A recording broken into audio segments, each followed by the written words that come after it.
大家好, 여러분 안녕하세요. HSK 대표 강사 김민아입니다. 오늘은 5월 11일 HSK 5급 시험을 대비해서 독해 문제를 준비했는데요. 오늘 준비한 문제들은 최근 시험에 자주 출제되는 아주 자주 나오는 중요한 단어들로 구성이 있으니까 여러분들 시험 가시기 전에 그냥 단순히 보는 데 멈추지 마시고 여러분들 노트에다 좀 정리하시면서 공부하신다면 아마 도움이 될 거라고 믿습니다. 자, 그럼 하나씩 한번 공부해 볼까요?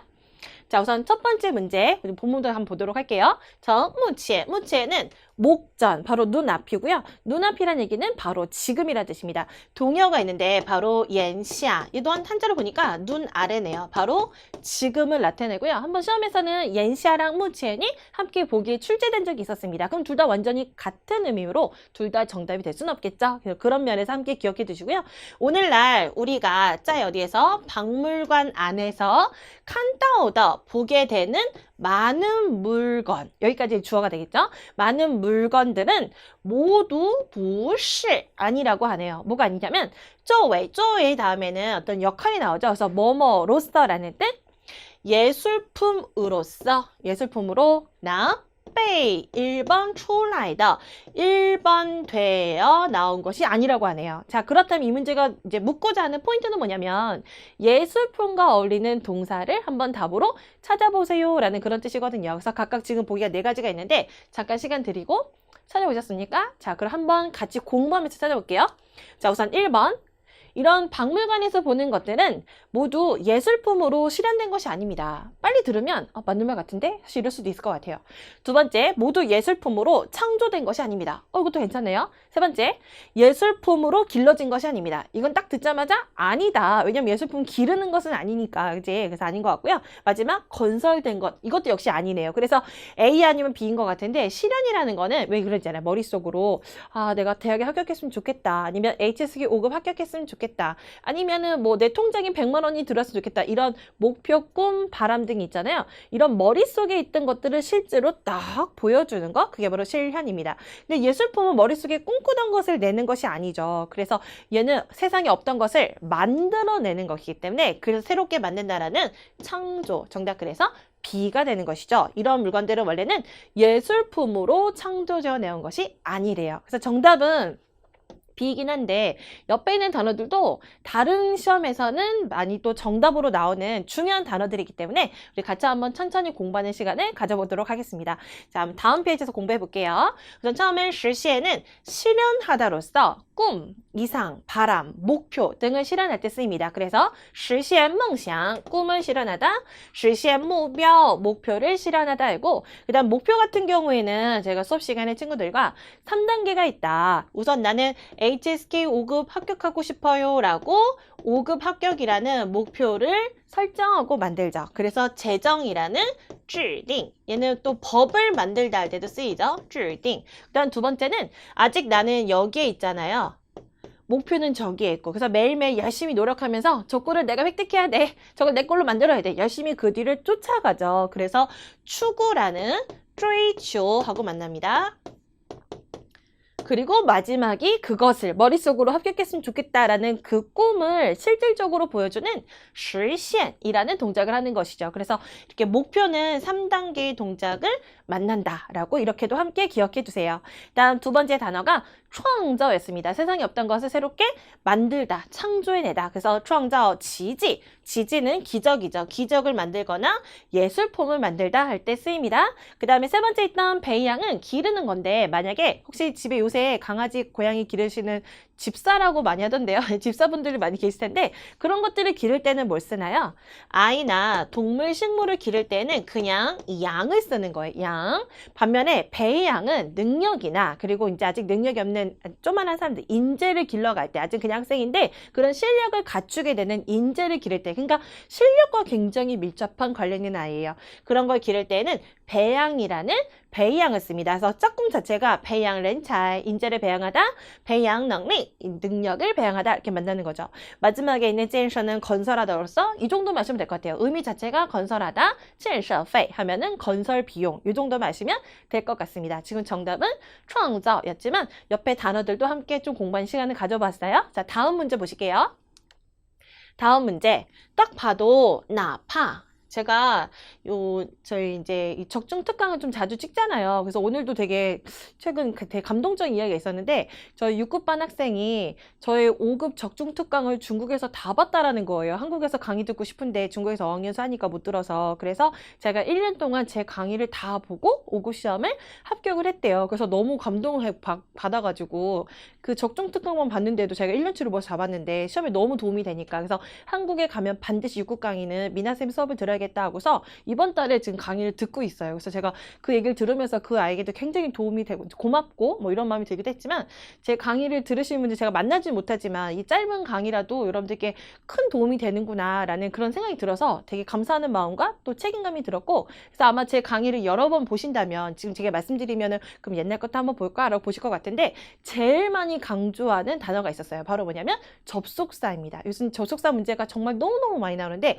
특히나 가설 가정관계 나타내는 접사는요, 제가 거의 매달 시험을 다 보고 있잖아요. 그럼 제가 기억하기로 작년 10월 달부터 10월, 11월, 12월, 1, 2, 3 해가지고 계속해서 가설 가정관계 如果要是假如假使라든지 아니면 即使即便就是就算哪怕이런 애들이 계속 나왔습니다. 심지어는 2번이나 나왔던, 한 회에 2번이나 나왔던 그런 문제도 있었습니다. 그래서 지금은 잠깐 나파가 보여서 짚어드린 것이고 이 다음 페이지에서 다시 한번 접속사에 대한 정리를 할 테니까 여러분 혹시 시간이 되시면 그냥 뭐 강의 하나 보다 하고 귀로만 듣고 넘기지 마시고 여러분 노트에다가 꼭 쓰시면 좋을 것 같아요. 정말 실질적으로 많이 도움이 되실 거예요. 자, 우선 문제를 풀고 그 다음에 접속사 공부는 다음 페이지에서 할게요. 해석해 보겠습니다. 나파是 悲剧. 이 나파는 어디가 무서워 이렇게 하시면 절대로 안 됩니다. 접사로서 설령설사라는 뜻입니다.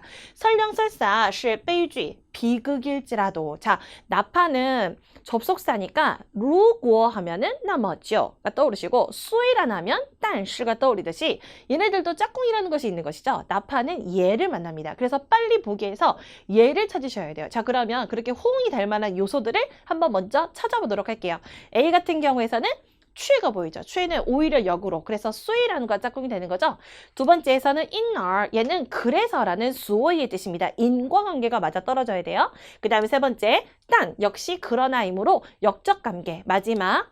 이해 보이시죠? 그래서 제가 따로 해석은 안 할 거예요. 요 페이지도 사실 해석 안 해주는 게 더 좋았는데 앞에 나파가 있고 얘 짝꿍이 얘라는 걸 아는 친구라면 정답은 보자마자 해석도 안 하고 D 이렇게 고르실 수 있습니다.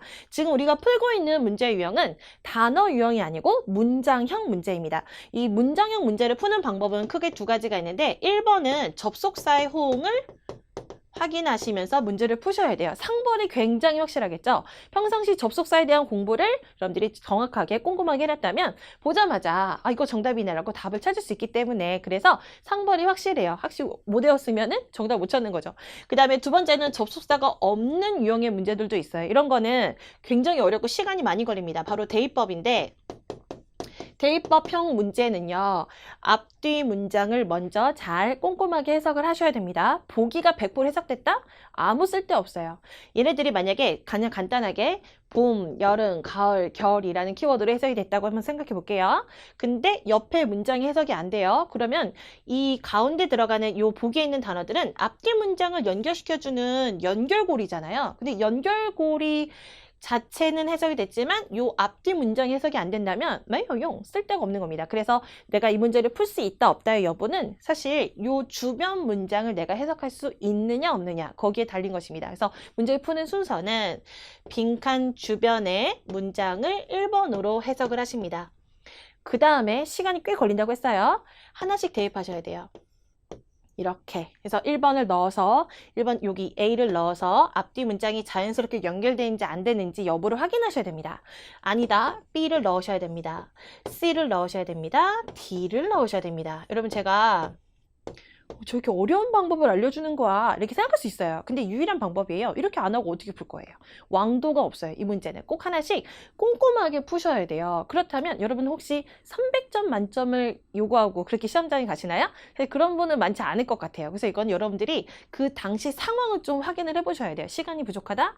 나는 주변 문장에 대한 해석이 전혀 안 된다? 그러면 선별적으로 풀 수도 있고 안 풀 수도 있고 본인 스스로 선택해서 안 풀 수도 있는 문제여야 됩니다. 아시겠죠? 그럼 여러분들이 무작정 잡고 있다가 독해 2, 3파트 오히려 더 쉽게 딱딱 풀인 애들 있잖아요.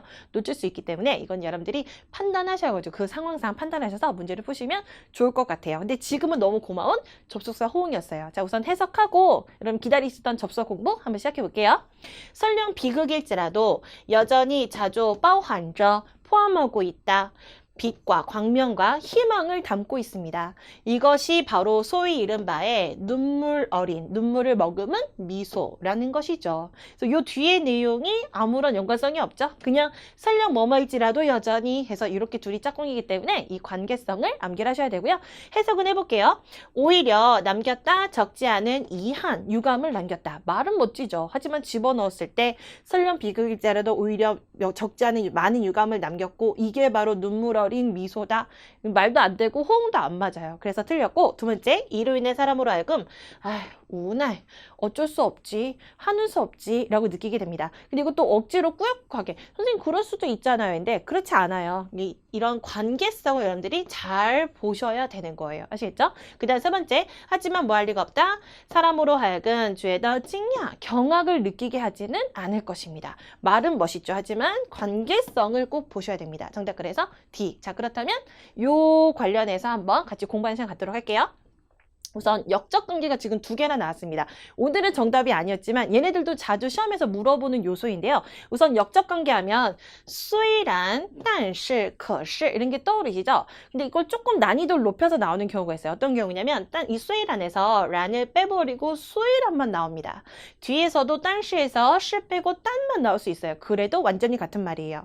그 다음에 뒤에 但是나 可是가 나오면 학생들이 너무 쉽게 풀겠지? 이런 예상이 들어서 역점의 부사인 취해를 주는 경우도 있기 때문에 이렇게 다 암기하셔야 돼요. 아시겠죠?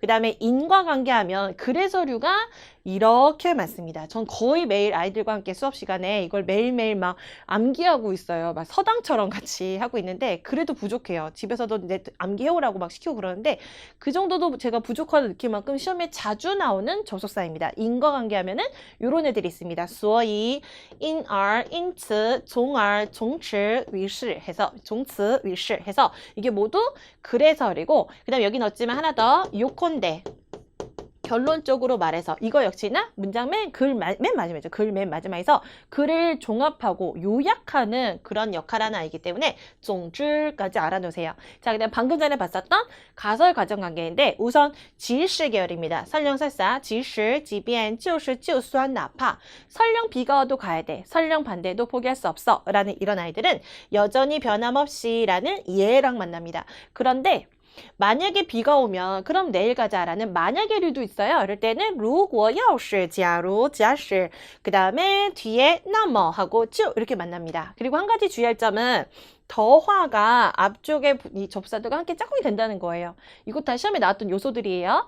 얘가 있었고 앞쪽이 빈칸이었습니다. 그래서 더화를 보고서 해석으로 푸는 게 아니고 더화를 보고서 얘랑 호응이 되는 접속사를 답으로 골라라 라고 시험에 나왔었기 때문에 얘까지 꼭 기억해 주세요. 더화까지. 알으셨죠? 이건 뭐의 말이다가 아니고 如果热的话 만약에 덥다면 해서 역시나 접속, 가설 나타내는 말이기 때문에 그래서 이 접속사들과 함께 기억하시면 좋을 것 같습니다. 자, 이렇게 해서 접속사 관련 문제까지 보았고 마지막 한 문제 보고 마치도록 하겠습니다.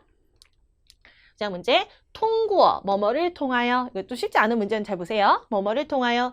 湿도, 습도 있죠. 습도 뭐 70% 이런 습한 정도. 습도와 그리고 성조가 중국어의 그 사성 그리고 그 경성 있죠. 마와 같은 이런 성조들.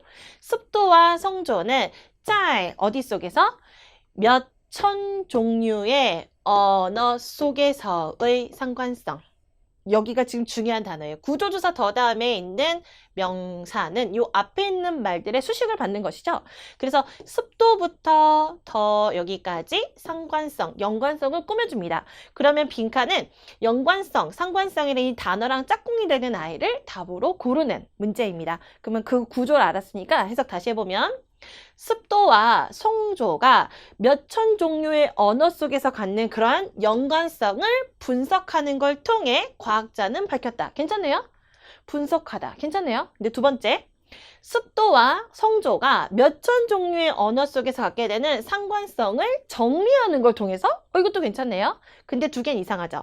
구성하거나配合, 협력하다. 이건 이상해요. 그래서 이런 상관성, 연관성을 분석할 거냐, 정리할 거냐 이걸 자별을 찾는 건데 지금 여기에서 이 상관성을 이렇게 본다라는 거는 단순히 이렇게 막 여기저기 이렇게 널려져 있는 물건들을 한데 모아다가 깔끔하게 정리해놓고 이런 걸 얘기하는 건가요? 그게 아니고 한번 꿰뚫어보고 완벽하게 이해하고 내가 완전하게 그거에 대해서 통달하고 이런 개념을 얘기하는 것이죠. 그게 바로 phân析입니다. 분석하는 거예요. 나누어 들어가 보는 거예요. 그게 바로 분석이기 때문에 정답이 A가 되는 것입니다. 아시겠죠? 성조와 습도와의 연관관계를 분석해서 과학자들이 이런 내용을 밝혔다가 어울리는 것이죠. 이해되시죠? 정답 그래서 phân析입니다. 쉽지 않았어요. 그러면 이제 각각 어떤 상황들과 쓰이는지 살짝 볼게요. 자, 처음에 phân析는 분석하다로서 아까 말씀드렸던 어떤 분야에 대해서 꿰뚫어보고 완벽하게 이해하고 장악하는 거, 그것을 나타냅니다. 그래서 分析材料, 자료를 분석하고 分析数据, 수주는 데이터죠. 데이터를 분석해 본다라는 얘기는 그냥 단순히 눈으로 보는 것만 얘기하는 건 아니에요. 이것이 주는 메시지까지 이해하는 거, 그게 바로 分析입니다. 반면에 정리는 이렇게 어지러운 사물이나 아니면 생각 같은 것을 깔끔하게 놓는 거, 그게 바로 정리하는 것이죠. 그래서 整理材料, 整理东西, 물건, 자료들을 정리하는 건데 차이 느껴지세요? 分析는 이 자료가 주는 메시지를 이해한다면 整理材料는 야, 자료들이 너무 여기저기 널브러져 있는 거 아니야? 한 대 정리해. 이런 개념이에요. 그리고 생각도 돼요. 你先把你的想法整理一下. 너 먼저 네 생각부터 정리하고 再告诉我吧. 그 다음 나에게 얘기해. 이런 식으로 생각을 정리하다 할 때도 정리를 쓸 수 있어요. 자, 다음은 配合. 配合는 서로 협력하고 호응하다인데 이거는 좀 쓰기도 혹시 나올 수 있는 문장이기 때문에 함께 보도록 할게요. 各个部门, 각 부서는 모두 마땅히 积极, 적극적으로 配合, 협력해야 됩니다. 해서 부서들이 적극적으로 협력하는 모습으로 쓰기에서 따페이 구조로 많이 나오니까 알아놓으면 좋을 것 같습니다. 자, 이렇게 해서 오늘 준비한 모든 단어들과 그리고 이제 표현들 제가 이제 설명을 드렸는데 정말 아까도 중간에 제가 말씀드렸지만 저랑 한 번도 만나지는 못했지만 그랬지만 이런 짧은 영상을 통해서 시험 보시는데 되게 도움이 많이 된다고 하니까 저 스스로도 너무 또 감사드리고 만족감이 들더라고요. 그래서 오늘도 정말 정성을 들여서 여러분들에게 진짜 실질적으로 도움이 될 수 있는 자료들을 제가 준비해 봤거든요. 그러니까 혹시 지금 강의가 혹시 빠르다 느끼신 분 있을 수도 있어요. 그러시면 다시 한번 이렇게 되돌아서 보시고 그리고 한 번 더 정리해 보시고 이러신다면 훨씬 머릿속에 쏙쏙 들어올 것 같은데요. 아무튼 여러분 준비하시는 시험 모두 다 순조롭게 잘 마무리되고 좋은 점수로 모두 합격했으면 좋겠네요. 고생 많으셨어요. 모두 좋은 점수로 합격하세요. 再见!